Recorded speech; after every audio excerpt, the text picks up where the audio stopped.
जिंदगी के इस सफर में मैंने बहुत कुछ देखा, बहुत कुछ देखा, बहुत कुछ देखा, बहुत कुछ सीखा और बहुत कुछ समझा भी है। मगर आखिर में मैंने यही जाना कि असल सुकून बाहर नहीं बल्कि अंदर होता है, बल्कि अंदर होता है।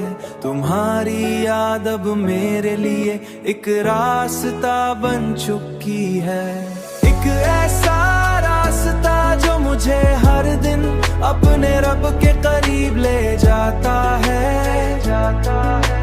मैंने सीख लिया है कि मोहब्बत सिर्फ किसी को पाने का नाम नहीं बल्कि खुद को खो देने का नाम है, बल्कि खुद को खो देने का नाम है। और जब इंसान खुद को खो देता है तो वो सब कुछ पा लेता है। और जब इंसान खुद खोता है तो वो सब कुछ पा लेता है।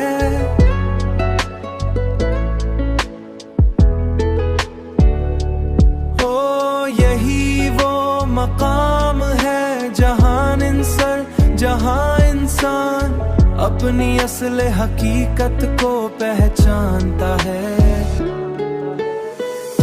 मोहब्बत खुद को खो देने का नाम